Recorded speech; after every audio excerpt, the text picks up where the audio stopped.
Welcome to Can We Have a Conversation? Today we have a guest, Bobby Jones-Hanley. Want to read his bio to you, and then we're going to go right into our conversation.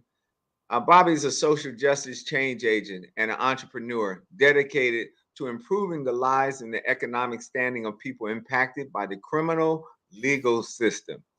His passion for positive change is fueled by his personal life experiences. As a system impact individual with over 30 years within the criminal justice system, he's devoted himself to changing narratives and creating opportunities for people who are justice involved. As such, he's developed peer1.org, a national reentry support network and resource hub that helps people pre and post release get connected to the resources and connections they need to positively transform their lives. Over the past 3.5 years, he's worked in San Francisco workforce development sector and currently works as the Reentry Program Manager for CROP, an organization dedicated to reforming California's criminal justice landscape through innovative and holistic approaches to reentry. He's co-chair on the legislation policy and practice subcommittees of San Francisco's Reentry Council, and he sits on the strategy leadership advisory team of Excell Network, an organization dedicated to helping the formerly incarcerated change their lives through higher education. Bobby has coached Stanford students in creating a prosecutorial reform tool at Stanford's extreme D.School. He sits on the steering committee of the San Francisco Black and Jewish Unity Coalition and co-chairs their criminal justice and prison reform committee. He's also a member of the team leadership Huddle, a leadership platform composed of military leaders, professional athletes, and community leaders that aims to help leaders learn to leverage their experiences in order to have the greatest impact with those they serve. Bobby, welcome to Can We Have a Conversation? Thank you, Dr. Pirelli. It sounds like something I would have written. Well, I just got to say, when I first met you in San Francisco, I think it was at a breakfast in at a church or something, and I was impressed with what you're doing, and just wanted to kind of share with the audience, how did you get started in the work that you do? Uh, yeah, it's really comes down to the leveraging lived experience, right?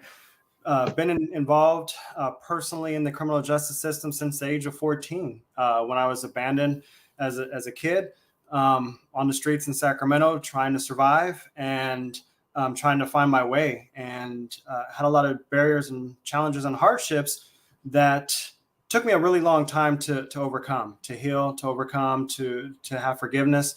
But when I had went personally through, you mentioned, you met me at a church function. I went through a series of profound spiritual events in 2013, right before and during when I had received or when I was incarcerated on a federal case, and that those series of profound spiritual events really gave me a different perspective, allowed me to know that there was something else and a greater purpose for my life. And it really changed the trajectory of my life and what my mission, my purpose, my goals were, not only for myself, but to help other people who have experienced barriers, challenges, difficulties in life, and want to be able to rebuild themselves in a positive way. Absolutely. So you have the live experience.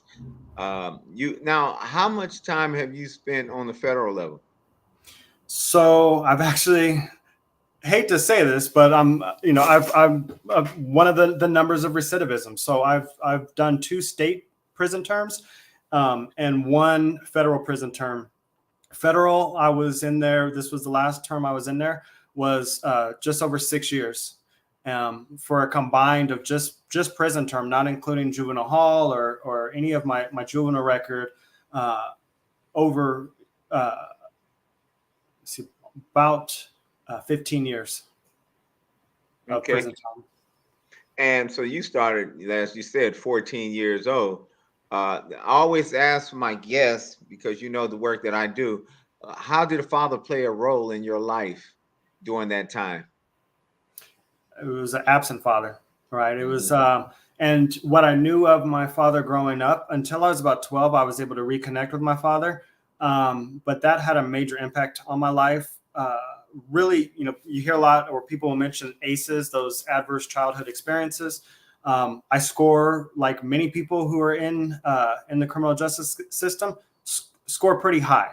I scored an 8 or a 9 out of 10.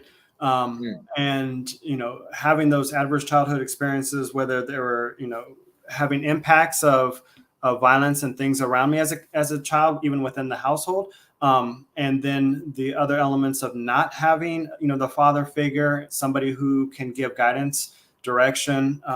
There was no rock for me to attach to, and to be able to have that guidance and mentorship in my youth. Now, when you say score for the viewers, explain to them what that means.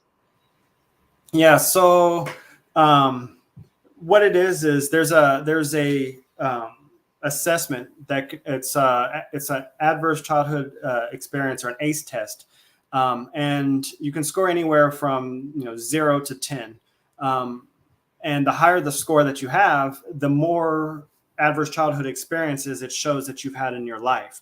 And one of the things that I think is really instrumental about this particular ACE score, and the number of people in prison who score extremely high on it. 70% of people are scoring extremely high on it. As an example, my girlfriend, for example, who is active duty military. She's been in the military for over 16 years. Came from a good family. She scored 2. I scored 8. Right? Average citizens, average people in the community usually score lower than 4. And it's the exact opposite inside prison systems. The majority of the people are scoring 6, 7, 8, 9, 10, indicating that they've had tremendous traumas in their life as children that often manifest in the actions and the choices that they make in adulthood, and continue to set them down a pathway of destruction for themselves, the community, their families. And so when you look at what our system is the way it's currently designed, and what there's been a lot of advocacy and shift for, is to be able to identify and acknowledge that the people who are the most traumatized in our country are continuously being traumatized in our prison system. Mm-hmm. Right? That makes absolutely no sense.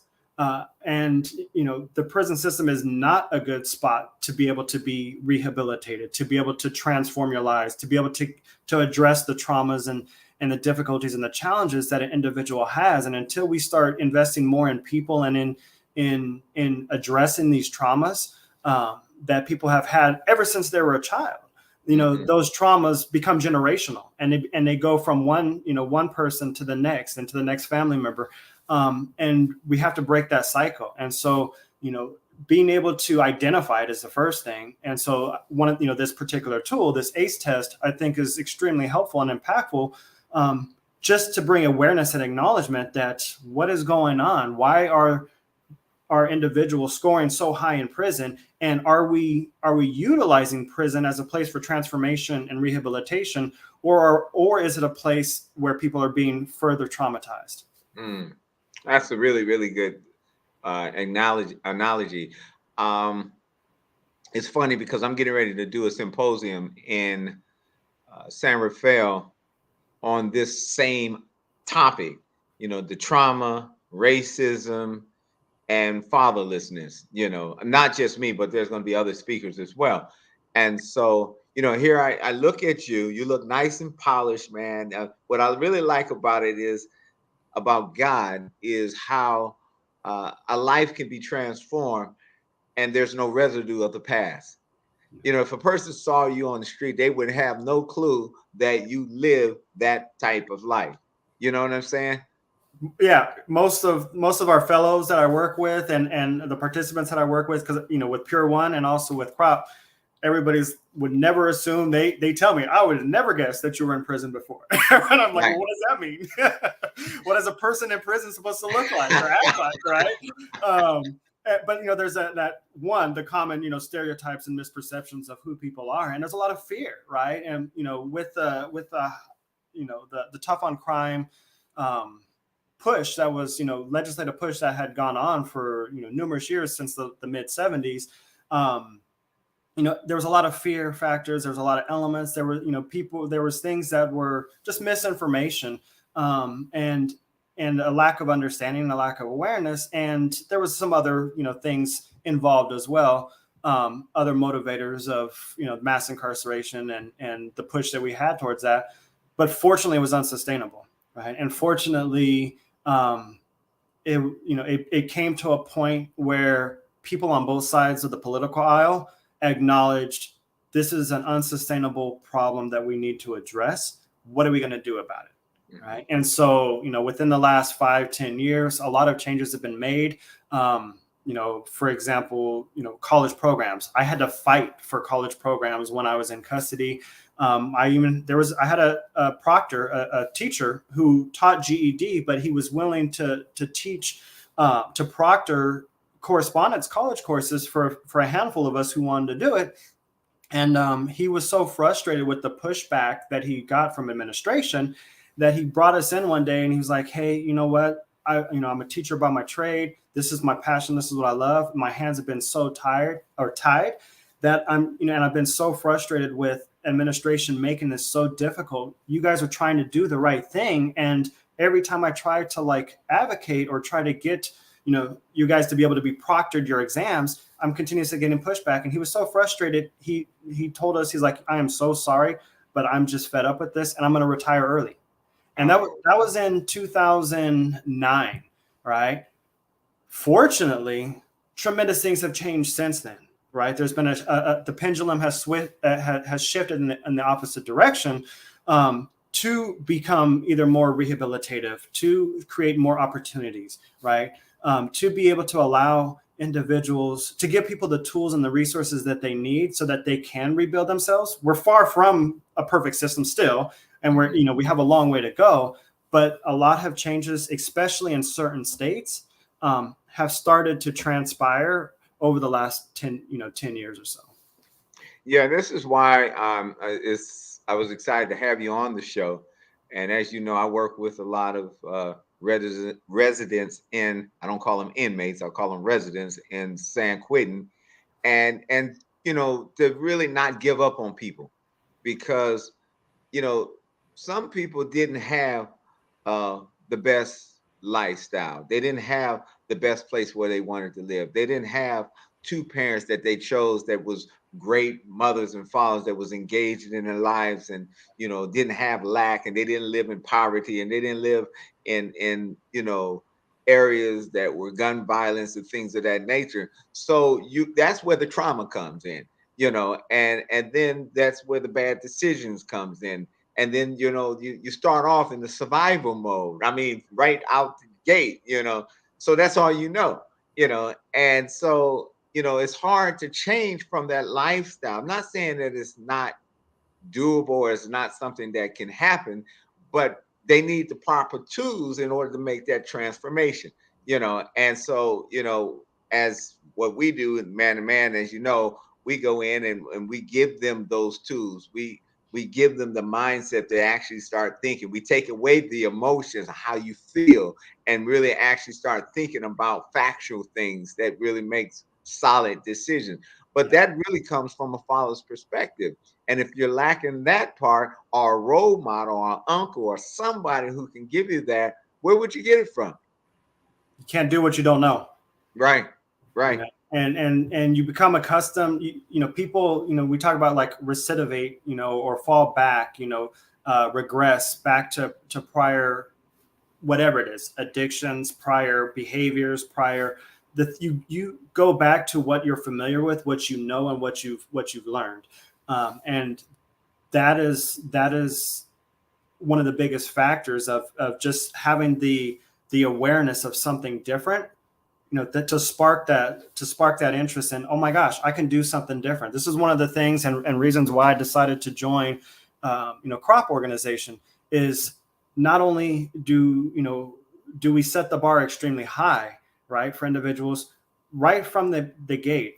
We're a reentry campus. We're not just a reentry program. We're not just a transitional housing. We're not, we're not just social service provider. Like, each of those things can be individual components, right? We're all of them and none of them at the same time. And really, when you look at like what we are doing, and when we set the bar for personal accountability extremely high, right? But we also want people to say, this is where I can be and where I can envision myself, and I want to go further, right? And so without those tools that you mentioned, right, without having a change in mindset, without having a change in attitude, without having exposure and proximity to successful people, who may look like you, who may speak like you, who may have, similar backgrounds, it's almost a fantasy, and it's not a real thing. And so being able to have the opportunity to be a mentor, to be a guide, to show that there's a different path and that it is possible, that's the spark, right? That a lot of people need or can have. But then what's next? And that next is, what tools do you have, in your toolbox to be able to know how to have the coping mechanisms to handle stressful situations, especially if you're in a traumatic environment like a prison yard, that there's a certain way that you handle things that are completely unacceptable in the outside world. And if you've been doing that for 5, 10, 15, 20 years, how do you have a smooth transition into a completely different world, culture, and environment, right? And succeed. And it's no wonder why, the recidivism rate is as bad as it is, because if people aren't provided those tools, if people aren't provided the understanding, the ability to stop and think, right, instead of just reacting, but actually responding in a positive way, and having those, those coping mechanism skills and tools, in their arsenal, then it's no wonder why we get a lot of the results and the reactions that we get. Absolutely. And talking about is not just a U.S. problem. As you met the husband and wife before I came on, they're in Canada, and Canada is listening to this conversation. Can we have a conversation? But it's also going across the globe. So people are listening from Australia, they're listening from Africa, they're listening from all over the world that's dealing with this same issue that you're talking about. It doesn't, it's not a race related thing. It's not a gender type thing. It is a societal thing, man. And so what, let me ask you this. What do you think, being that you've been inside of San Quentin, not San Quentin, but been inside the prison industry, and you've been outside, what does rehabilitation really look like? That's from your perspective. Let me ask, maybe should I ask this question and I can narrow it down a little bit. What would you like for it to look like? Yes. Both are great loaded questions. So, I mean, we could just go on that one question for probably the next hour. But to keep it, like summarized, what I would like and what I would want to see rehabilitation to look like, it gets back to the old saying of it takes a village, right? Like, we need, as a society, people stepping up from all aspects of society. So we need, and there's been a shift and there's been a movement towards it. Now it's trying to learn how to do it, but there's been a shift from like employers and wanting to do what they're calling, second chance employment, or fair chance employment. There's shift from property managers saying, hey, you know what? I'm not going to discriminate against somebody simply because they have a criminal background. I believe in redemption. I believe in in humanity, and that just because somebody did something 20 years ago doesn't mean that they're the exact same person that today that they were 20 years ago. So we need influences, legislatively. We need influences from the community. We need all hands on deck to be able to acknowledge and realize that we believe we practice what we preach, right? If we believe that, we make mistakes and that a child's thinking isn't the same as an adult's thinking, right? If we believe that a person can make a mistake and it be a mistake, yes, there should be accountability. Yes, there should be, some type of action that occurs for and consequence for our actions, right? But also understanding that we need to not only want or talk about wanting to give second chances. And really, I don't even like that word second chances, because I myself, I mentioned I've been to prison 3 times, right? So if you only gave me a second chance, I wouldn't be here today. Right. Right. So a fair chance, right? Because you started to mention this. Does a person have a fair chance from the gate, right? Mm-hmm. From their socioeconomic factors and their environment that they were born into? There is a level of accountability. At some point, a person has to take accountable for their own actions. But were they given the same deck of cards to play with? And if they weren't, at what point are we willing to give an individual that? And so that is the second component, is the tools that you were mentioning, right? So in my vision of what this, reentry could and should look like, rehabilitation, what it could and should look like, is multifaceted. One, creating the opportunities for people to be able to successfully reintegrate back into the community, not just at a sustainable living wage, right? But really a thrivable living wage. If you do what it takes to be able to get get vocational training in a certain trade, or go back to school, have the opportunity to even go back to school and to go to college, to get degrees, and to be able to come back and be a contributing member of society. And that was something I mentioned in the beginning. That opportunity was taken from me because of when I was in custody. And so I wasn't able to finish a lot of my degrees while I was in custody. I had all the desire. I would borrow people's school books so I can get the knowledge, but I had no proof of the knowledge that I had gotten, right, in the form of a paper degree, right? And so if we give those opportunities, give the tools to be able to heal, to transform, to address the traumas and the things that are personally or affecting a person, personally, and rebuild and allow them to be able to rebuild, themselves and work together in community to address those personal skills, the personal development, and then provide the opportunities for professional development and provide the stability while a person is coming out of custody, to be able to have the time necessary to get back on their feet and get stable, right? Then I think those are the opportunities, combined with the community, combined with employers, combined with church members, right? I was at a leadership meeting 2 weeks ago, where churches are actively realizing, hey, we need to be more receptive and engaging for people who are coming out of custody. And not only for the people who are coming out of custody and coming home, right? They were talking about the yellow ribbon and where it originated from, right? But they were talking about, what about the spouses, or the girlfriends or the family members who don't even want to talk about their relatives who are getting ready to come out, who are not prepared for them to come out. They want them out, but they're not really equipped and prepared, and they don't know who to talk to for support, not even the church, because they feel shamed. And they don't want that stigma. So who do they go to? And so people are suffering because they don't know it. But this is some of the changes that I'm mentioning that I've been seeing, which is extremely encouraging.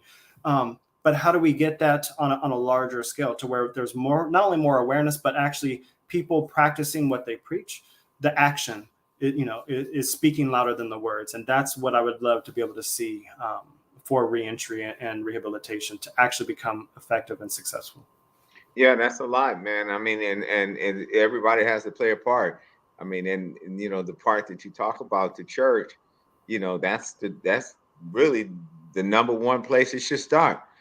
Church is a hospital, man, for sick people, So, I mean, in every area, whether it's mentally, physically, spiritually, whatever, and so, and I do see there are, churches that have prison ministries, and there are churches that are, come into the prisons.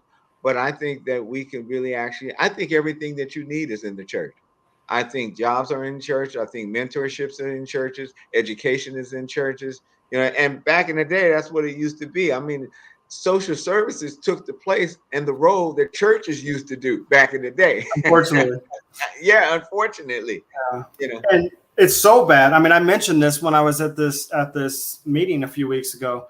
When I first was released in this from the federal system in 2019, mid 2019, I tried to find a church, and I started going to one. And while I was there, I went 3 times, and I was hoping to find a home.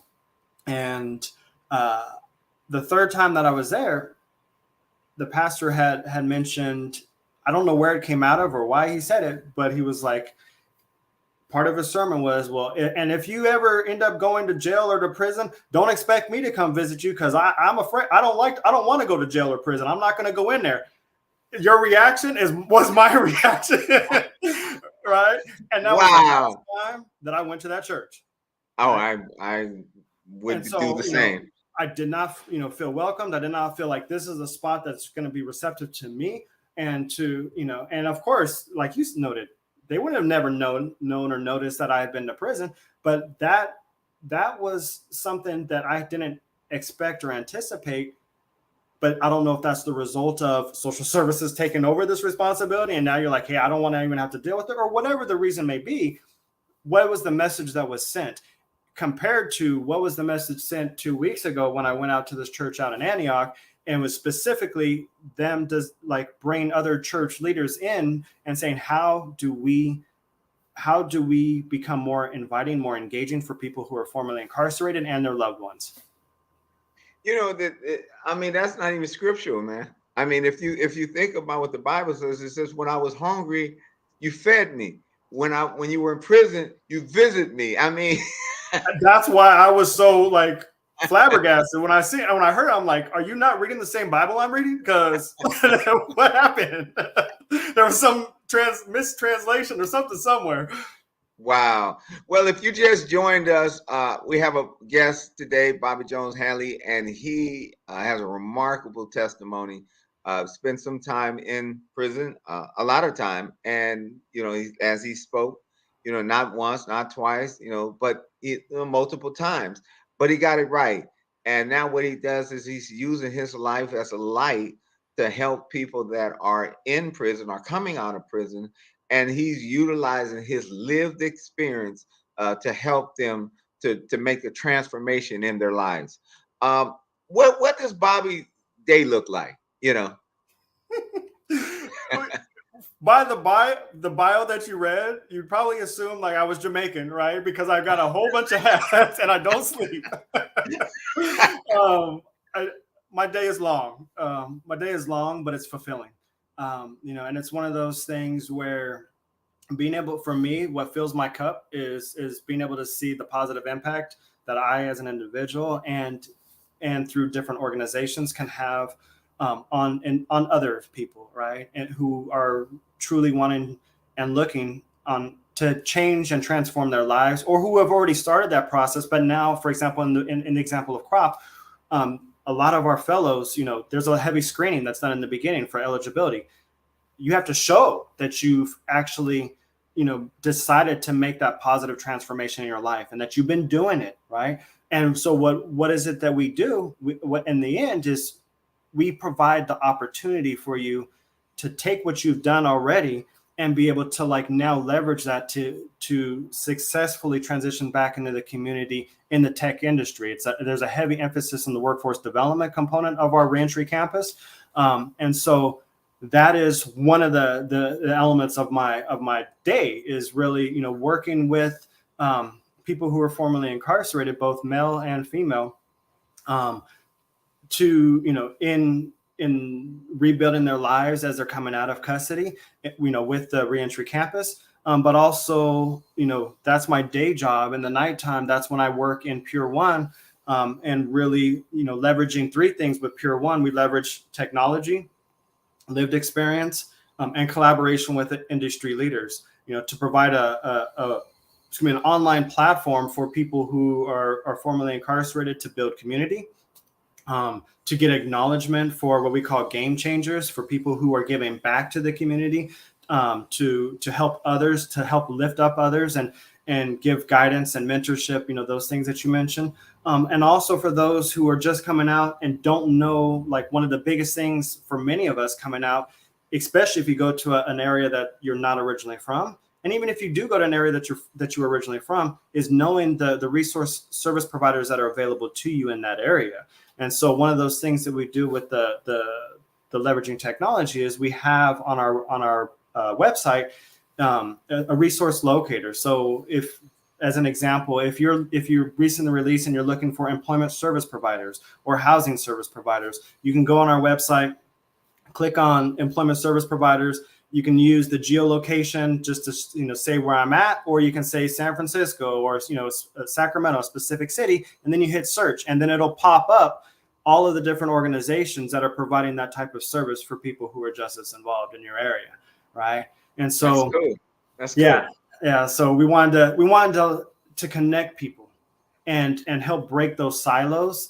Different agencies working in silos. And so how do we bring people together? How do we build community, right? How do we leverage technology in a way that is easily accessible, free, right, for people who are coming out, and can easily connect with the resources and even the human individuals, those game changers, to be able to get assistance and guidance for their immediate needs upon their release.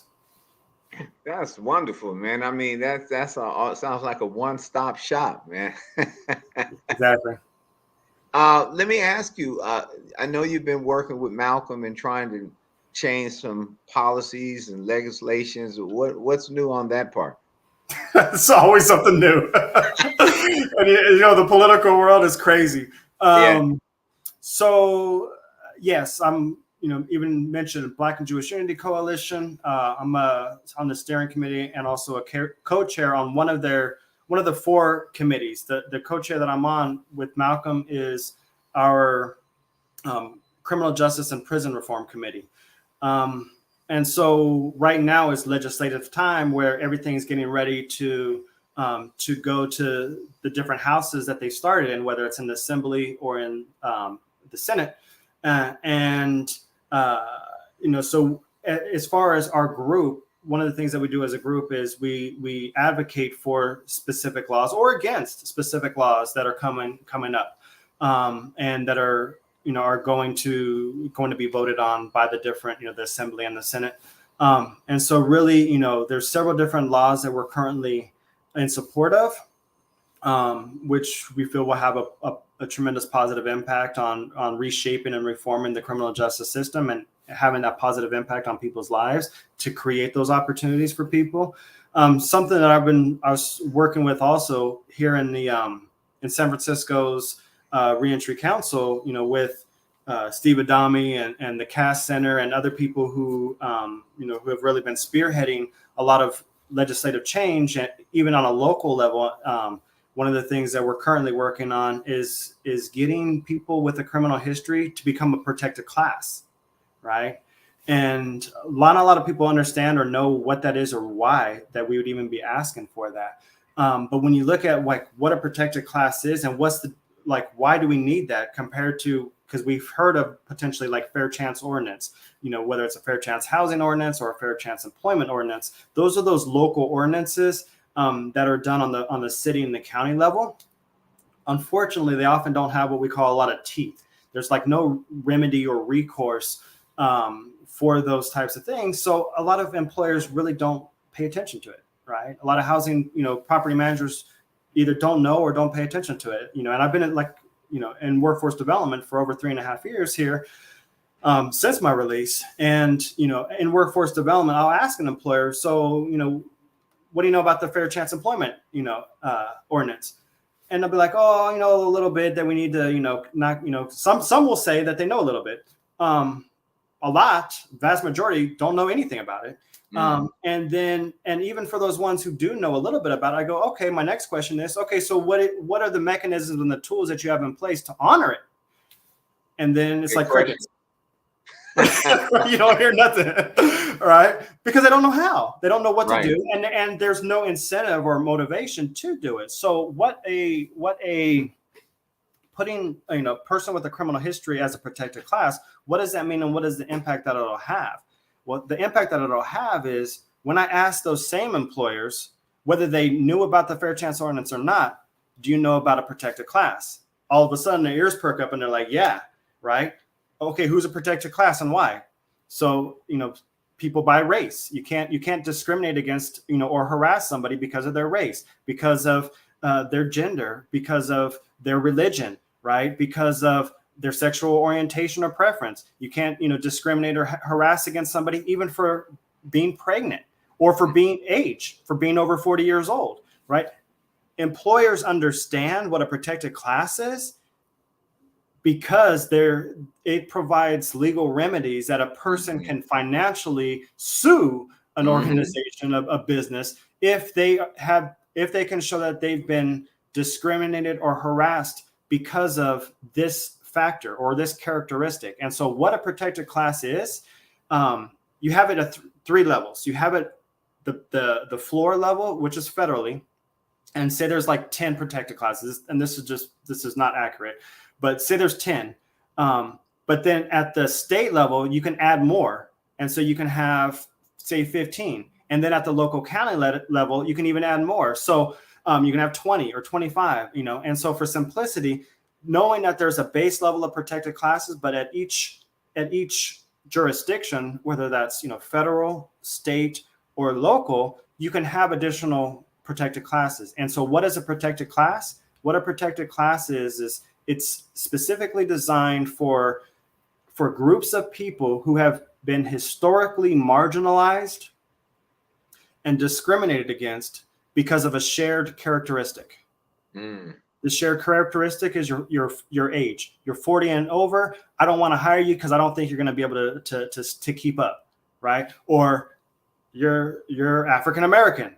I don't want to hire you because of that, right? These are classes and protected classes that have historically been marginalized, discriminated against, and harassed because of this shared characteristic. So when I ask, has somebody with a criminal history been historically marginalized and discriminated against because of their shared characteristic of having a criminal history? And the answer is an unequivocal yes. I mean, we have tremendous proof of it. Not only if you look at just the number of barriers, there's over 48,000 barriers, identified legal barriers to somebody who has a criminal history throughout the nation. In California, we have about 5,000. On the books, we can legally discriminate against a person because they have a criminal history. That's legally discriminated against, not even including all the other discrimination that happens because of misperceptions or ideas or beliefs because you've been incarcerated. For me, I'm pretty good. Like you noticed in the beginning, I wouldn't even assume that you were formerly incarcerated. And most people don't. But if somebody was to do that background check, all of a sudden, everything can change. That can change my housing opportunities. That can change my abilities to participate, in my future children's PTA, activities. That can have a tremendous impact on my ability to for employment, right? Even though it has nothing to, even though that crime that I did 20 years ago or as a 17-year-old kid, right, has nothing to do with what I had done, and all the differences and the changes and the transformation and all the education that I've gotten, I could still be discriminated against because of that criminal history. And so that's why we're advocating to put people who have a criminal history as a protected class to bring greater awareness, make employers, housing property managers, housing owners know, hey, this is something serious that has teeth, right? And it's good. And why would we not do this? If you don't allow somebody to move, to have housing, now you've not only created homelessness, but you're also negatively affecting public safety, because now people they're trying to survive. So what do they go back to? What did they know before? Right? If they can't get a job, what do they go back to? What do they know? So if we discriminate or do these things or don't have laws in place that allow people, that will prevent that type of discrimination and harassment, That's the other side of the spectrum that that we deal with legislatively. No, that's a great idea. Just thinking about the guys that I talk to and they get out and they say, I file, an application, I'll fill out an application and, I already know that they're going to do a background investigation, even though they say that they're not supposed to. I'm going to lose my job because once they find out that I'm a felon, they're not going to want to hire me, and it's amazing when you listen to other countries and how they do people that go back into society after they commit their crime. It's like it didn't happen. They did their time. It's done. I mean, unless they commit another crime, it doesn't follow them for the rest of their life. Yeah. And what you have is as you know, I'm not telling you something you don't know, but you have a lot of young people that committed crimes at a young age, made a bad mistake. They spent their time, doing what they were supposed to do. They served their time, and really, actually, the life is changed, but that follows them wherever they go. Yep. And that shouldn't happen. Preventing opportunities, preventing the ability to successfully reintegrate back into the community. And that's I mentioned the word redemption earlier, right? And are the choices that we make at a certain point of our life define us for who we are for the rest of our life? And unfortunately, we are behind. For being one of the supposed one of our values is land of the free. It unfortunately doesn't, the rate of incarceration that we have in this country does not. It sounds good, right? Our value sounds good, but what are we actually implementing? Yeah. Well, don't get me started on that part. That's a whole nother show. Absolutely. Because when we talk about this land of the free and what it looks like, people that look like you and myself, are in shackles, 1 out of 2, for a petty crime or something that they didn't even commit, or something that could have been a slap on the hand that turns out to be a felon. It's just it's disproportionate. Yeah. One of the things that I also wanted to share was the fact that when you have these individuals, and I believe this should be changed, and I wanted to get your viewpoint on it as well. So you get a person that have committed a crime, let's say committed a crime in San Francisco, and when he gets out, they put him right back where he committed his crime. I mean, that's the stupidest thing I've ever heard. Other than the fact that you want him to go back to prison. Yeah. No, that's actually, it's funny you say that. I'm gonna look it up. I got so many Senate bills and Assembly bills in my mind. I want to make sure I quote the right one. So we actually, this is the power of legislation, of democracy, right? So what the advocacy and the work that we were doing over the last couple of years, and when I say we, I mean everybody, all kinds of advocates and groups, Ella Bakers, all kinds of organizations throughout the state of California had passed what's called SB 990. And what that is a bill that's allowing people, this is a continuous problem that I have right now with several people who we've approved and accepted into our program at CROP, yet their parole officers are, let me back up. CDCR is saying you need to go back to your last legal residence, to your point, or the place where you committed the crime. Both are not great places for you to go back to, right? That's the way the system has been set up. SB 990, which passed last year, it's passed, it's approved, but it doesn't come into effect until January of 2024. So up until, for the next, 7 months or so, they're still under this old law, and they'll send a person anywhere, right? But what we've gotten with this bill, this is a win where we're saying, hey, if you can prove that you have the verified existence of a work offer or of education or a vocational training program, right?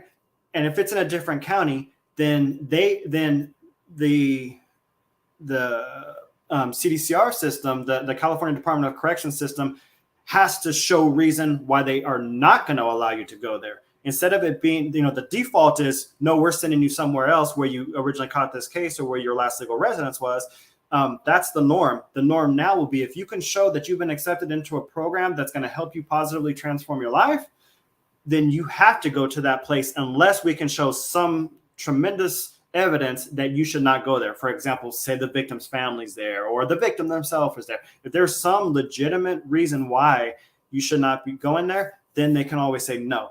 But the norm now will be, if you are accepted into a program as of January 1st of 2024, they actually have to transfer your parole and send you to that place where you're going to have the best opportunity to successfully reintegrate back into the community, because you're getting the vocational training or the educational training or the work, the employment, right? And you're showing that, hey, I have this already set up. There's stability for me there, right? Because real world experience right now, I have a person who committed a crime in Merced. His family used to live out there. They don't live there anymore. He has no family, nobody that lives there. He's going to be forced to go to Merced right now, even though we've said we've accepted him into our program, several miles away in Alameda County, where he will have 1 year of transitional housing, personal and professional development, life skills, professional development skills, hard skills training with, in the tech industry and in UX design and or in B2B tech sales, right? We have an opportunity for this individual who has shown they have made the transition while they were in custody to positively transform their lives.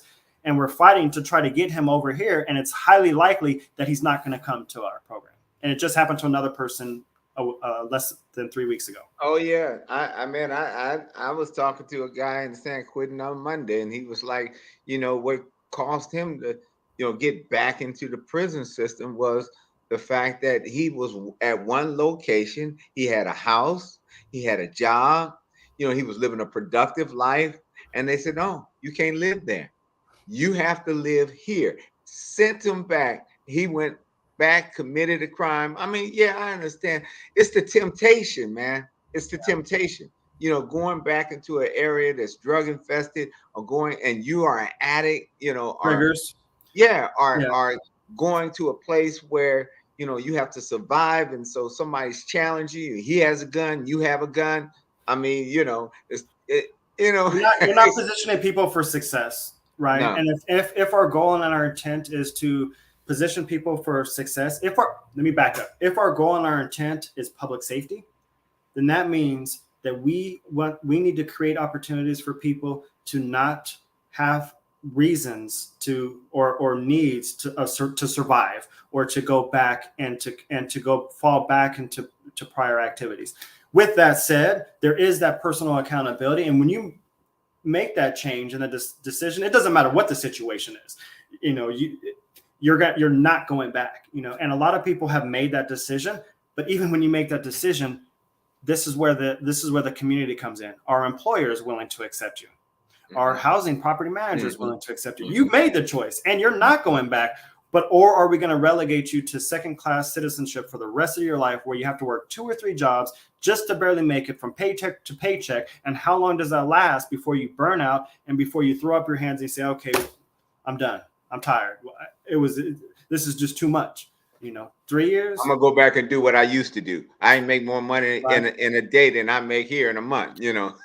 I mean, and that's an easy out, but then we all know where it goes. But it's common, especially if you're younger, right? Because you're still in developmental stages. You go back to what and so we want to really create those spaces where people can have a break from that, be able to envision, and to not only envision, but to see what the potential is that they can become and what they can do, and then provide them the tools and the resources and the opportunities to be able to become that best version of themselves.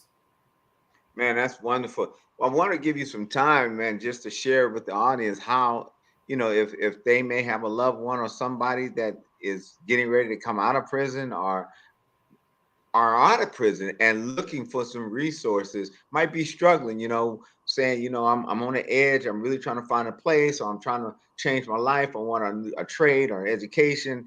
and this program sounds good. How can they reach you? Yeah. So easiest way to reach me is through our website, through Pure One. It's PURE, the number one, .org, pure1.org. On our website, there's a spot where you can get a phone number at the bottom of it. You can also, say that you want to send a message to me directly, and we'll be able to reach back out to you. If you're interested in, other types of programs, we'll help give you guidance, depending on where your location is. We started hyper-focused in the San Francisco Bay Area. So we started in the first 5 counties here. We just launched last year, but we're currently spreading into Los Angeles right now, and Central California, the Fresno area. But even if we don't have like direct services immediately, we will still want to be there to support you and to connect you with those service providers, because we know the right questions. We know the different agencies and organizations that we would need to reach out to be able to help connect you in whatever area that you're at. Bobby, man, it's a pleasure having this interview with you, man. We've been trying to do this for a while, and I'm gonna probably have you come back, because there's so much other things, and I know probably some laws and legislations will be changed because I know you're constantly working on that as well. And yeah, it's like you're Jamaican, man. You got about 6, 7 jobs, man. But I'm proud of you, man. I'm proud of what you're doing. I'm proud about the change that you're making and the example that you're leading to our, for our young folks and even our older folks, that they can understand that just because you spent, some time in prison doesn't mean that that's the end of your life, and that there is another life outside of prison, and with the resources that you're talking about and the laws that you're trying to change, and in the example that you're living as a lived person that say, hey, this is my past and this is, my present. And the good thing is you can't see the residue of my past. I love that, man, because every face has a story, man. Well, my praise for myself and my own personal transformational journey is to God. That's actually who I named the organization after. He's the only one who's pure, right? That's my North Star. And it's an acronym for perfection, unity, righteousness, and empathy, right? I love those characteristics and traits that I see in God and that I want to strive towards, daily. But I've also learned that God works through people. And identifying, you asked the question, what would I tell people who has a family member or a loved one or something, is being that support network. And if you don't know how, or you don't have the capacity, because, you may not have been from that type of environment, right? And so how do you even, where to go? A lot of people don't know how to navigate these systems.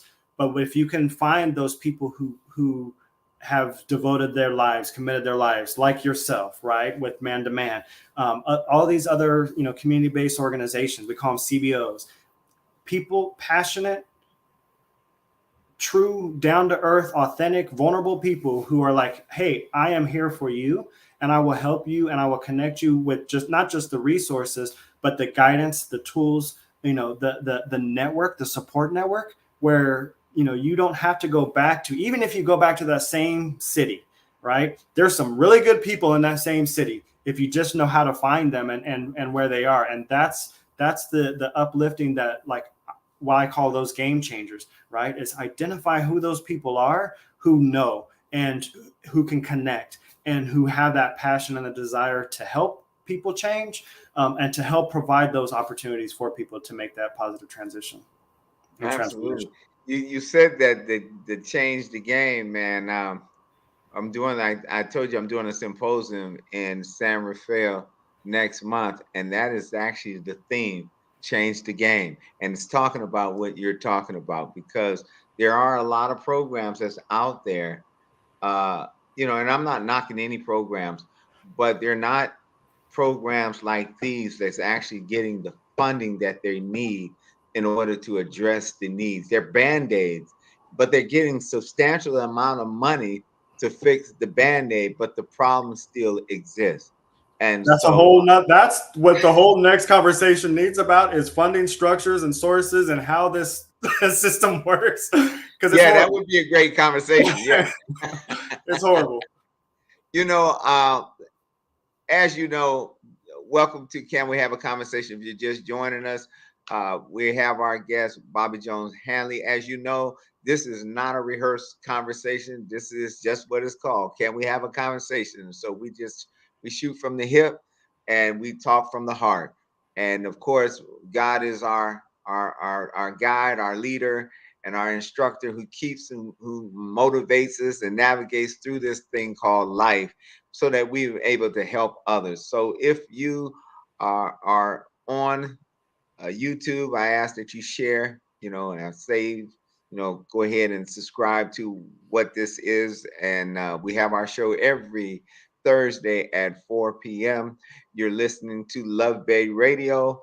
Love Bay Radio, if you're all are on this conversation and you want to ask some questions, then you can reach out to Love Bay. And even if you want to have a topic, a discussion about something, we want to talk about not just the US, not just Canada, but we're really actually trying to transform people's lives and to help them to live productive lives, of course, through the grace and the mercy of Jesus Christ. So until the next time, thank you and go with God as God goes with you. God bless you. All right. Thank you.